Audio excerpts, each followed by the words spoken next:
పోయింది. ఉన్న పరువంతా గంగలో కలిసిపోయింది. టెస్టుల్లో రారాజుగా ఉండే టీమిండియా ఇప్పుడు 4వ స్థానానికి పడిపోయింది. ఇదే పెద్ద అవమానం అనుకుంటే ఇప్పుడు ఏకంగా సొంత గడ్డపైనే వరుస ఓటములు, అది కూడా క్లీన్ స్వీప్. అది సౌత్ ఆఫ్రికాపై. దేనికంటే మరో దారుణం అవమానం ఉండదేమో. పేక మేడలా కూలుతున్న టాప్ ఆర్డర్, కనీసం ఫైట్ చేయని మిడిల్ ఆర్డర్, ఇక ఎప్పటిలాగానే చేతులెత్తేసే టైలెండర్స్. ఇది ప్రస్తుతం టెస్టుల్లో టీమిండియా పరిస్థితి.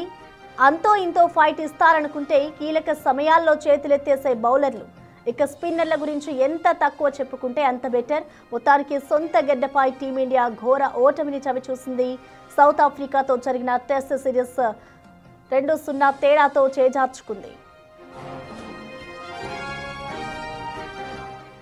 రెండో టెస్ట్ రెండో ఇన్నింగ్స్లో భారత్ బ్యాటింగ్ అత్యంత చెత్త అనే చెప్పాలి. టీమిండియా చివరి 19 టెస్ట్ మ్యాచ్ల రికార్డును చూస్తే ఇందులో గెలిచింది కేవలం 7 మ్యాచ్లే. ఇందులో 2 మ్యాచ్లు డ్రాగా ముగిశాయి. ఇక మిగిలిన 10 మ్యాచ్ల్లో ఓడింది.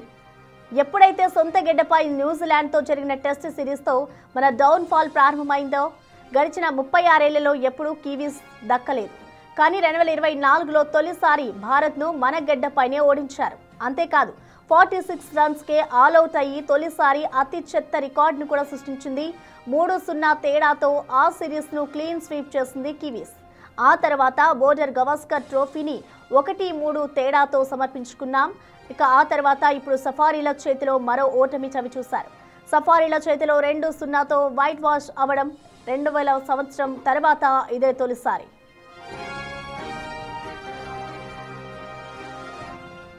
అసలు టీమిండియాకు ఏమైంది? ఇదే ప్రశ్న ఇప్పుడు అనేక మంది అభిమానులతో పాటు కొందరు మాజీలు కూడా వేస్తున్నారు. తప్పు ఎక్కడ జరుగుతోంది అనే విషయంపై పోస్ట్ మార్టం చేసే పనిలో పడ్డారు. ఎన్ని మార్పులు చేర్పులు చేసినా టీమిండియా పరిస్థితి మాత్రం మారడం లేదు.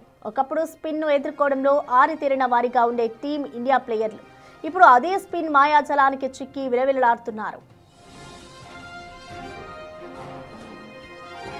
ఎక్కడో పాతాళంలో ఉన్న టెస్ట్ క్రికెట్ కోహ్లీ సారథ్యంలో నెంబర్ 1 ర్యాంక్ వరకు వచ్చింది. సిరీస్ దేశంలో అయినా విదేశంలో అయినా ఓ రకమైన డామినేషన్ కనిపించేది. ఓటమి అనే మాట మా డిక్షనరీలో లేదు అనే లెవెల్లో విరుచుకుపడేది టీమిండియా.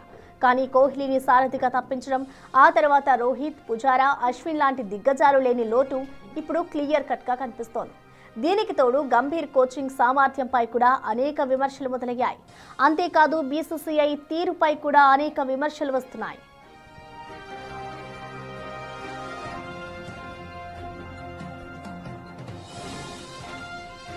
టీంలోకి యువ రక్తాన్ని ఎక్కించాలనే తొందరలో అనుభవం ఉన్న ప్లేయర్లకు పొమ్మని లేక పొగబెట్టినట్టుగా వ్యవహరించడం ఇప్పుడు అసలుకే మోసాన్ని తీసుకొచ్చిందా అనే ప్రశ్నలు మొదలయ్యాయి.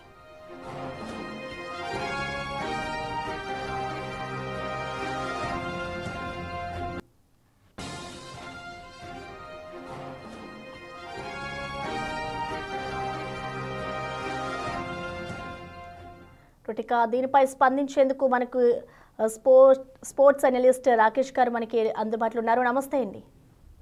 నమస్తే అండి. మనం చూస్తున్నాం, అంటే మీకు తెలిసే ఉండొచ్చండి, టెస్ట్లో ఎప్పుడు కూడా టీమిండియా ముందే ఉంటుంది. సో ఇప్పుడు చాలా తక్కువ ఇన్నింగ్స్తో ఓడిపోయింది. సో ఏ విధంగా చూడాలంటారు? ఖచ్చితంగా డెఫినెట్గా తీవ్ర విమర్శలు అయితే ఉంటాయి. ఎందుకంటే సౌత్ ఆఫ్రికా ఇండియాకి వచ్చి ఇండియాని 2 టెస్ట్ మ్యాచ్ల సిరీస్ని 2-0తోని ఓడించడం డెఫినెట్ గా కష్టంగానే ఉంటది ఇండియన్ ఫ్యాన్స్ కి.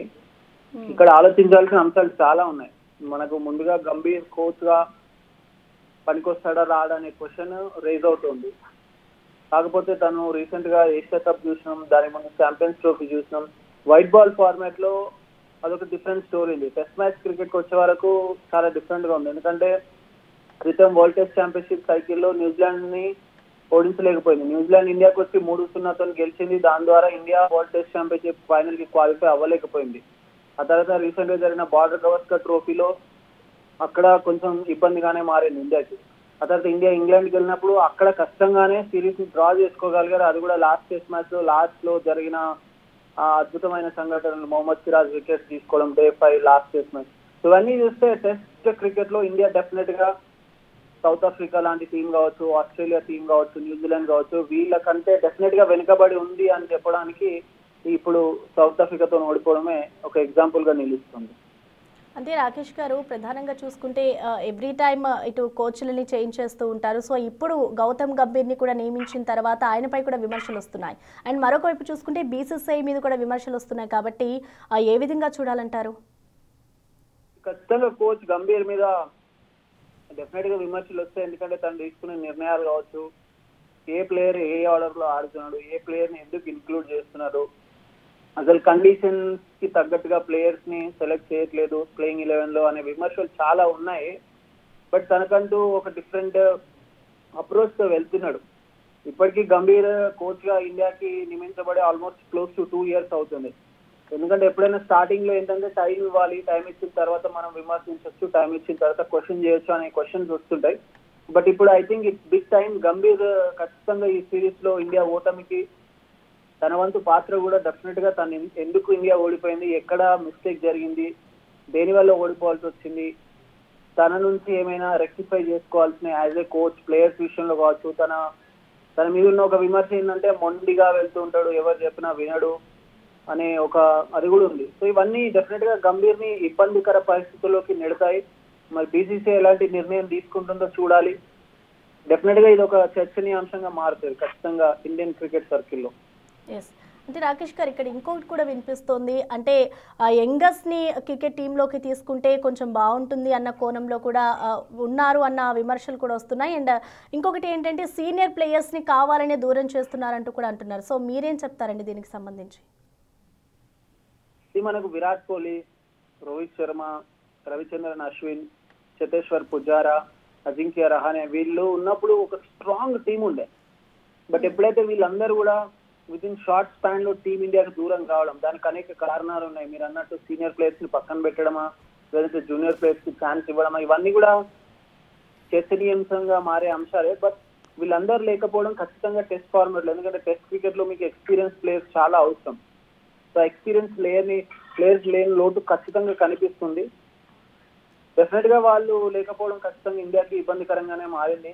అందరూ జూనియర్ ప్లేయర్స్ టెస్ట్ క్రికెట్ ఆడుతూ ఇండియాని ముందుకు నడిపిస్తారు అనే నమ్మకం ఉంచుకోవడం ఖచ్చితంగా అది ఒక ఇబ్బందికర పరిస్థితి. ఎందుకంటే టెస్ట్ ఫార్మాట్ లో అందరూ జూనియర్స్ టీమిండియాని ముందుకు తీసుకెళ్లలేదు. సీనియర్ ప్లేయర్స్ లేకపోవడం ఇండియాకి ఖచ్చితంగా ఇబ్బందికరంగా మారింది. ఇంకోటి మనం గమనించాల్సిన అంశం, ఇండియన్ బ్యాటర్స్ ఎవరు కూడా స్పిన్నర్స్ ని సరిగా ఆడలేకపోతున్నారు. ఒకప్పుడు ఇండియన్ బ్యాటర్స్ అంటే స్పిన్నర్స్ ని అద్భుతంగా ఆడే బ్యాటర్స్.